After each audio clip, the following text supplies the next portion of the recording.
What are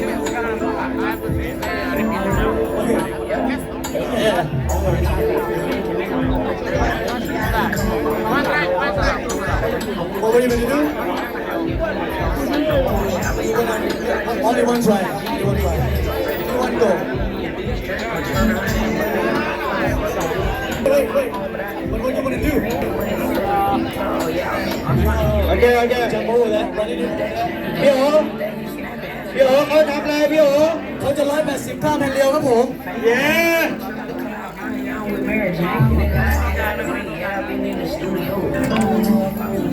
วันที่โอเวอร์เร็ว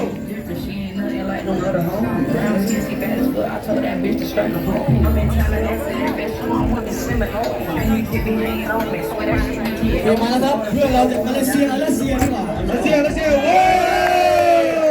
แล้วครับ180ข้ามแผ่นเรียวครับที่บางแสนเป็นไงบ้างครับบางแสนเราบางแสนเอาไง180ข้ามแผ่นเรียวจะอะไรมาเค็มพร้อมเลยครับมาแล้วครับสวยครับโยนสับได้อยู่อย่างนี้เสมอให้ทีมไปมาเลยนะเสมอนี่คือไม่มีใครแพ้ไม่มีใครชนะนะเสมอ1-1นะ1-1นะต่อไปครับในทีมสเลยบางแสนเปิดท่าครับวันนี้ถ้าอย่างนี้ใคร2ก็ชนะเลยใช่ไหมโอเคใคร2ก็ชนะเลยนะเขาเป็นคนเปิดนะรัสเซียเปิดใช่ป่ะผมไม่เปิดเอาไงรัสเซียเปิดก็ตอนนี้บางแสนเปิดนะครับมาแล้วครับจัดไปไปลุ้นคนอินเดียน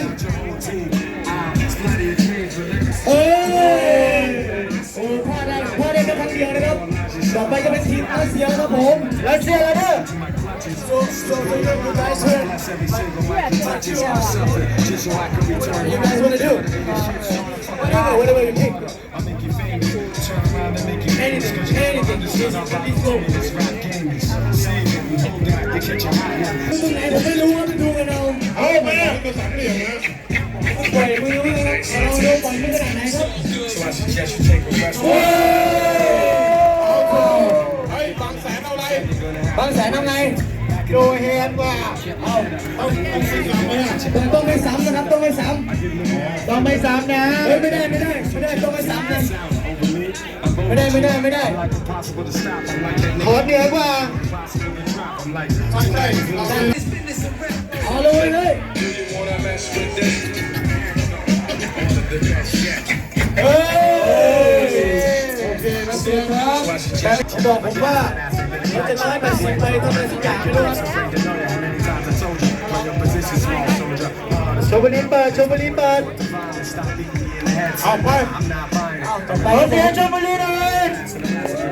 โอ้โหNext up noise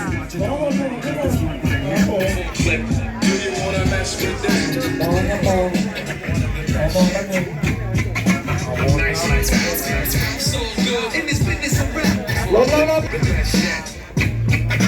ครับผม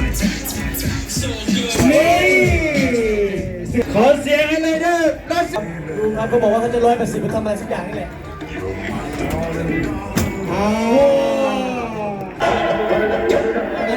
งั้นต่อไป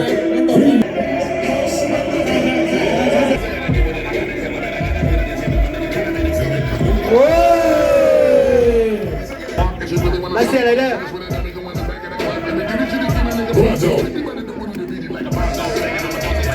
เขาบอกว่าเขาจะมีกำแพงครับผมกำแพงแล้วก็ทำขาหลุดไปข้างนึงครับเขาจะโดนอะไรแกนก่อนเอาผ้าทำไมเฉยๆวันพุธแกนบอกnice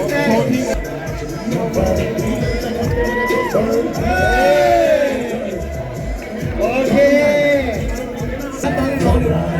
2-1ชนะแล้วหรือยังโอ้ยต้องขอเสียงแสดงความดีใจให้บางแสนผ่านครับเย้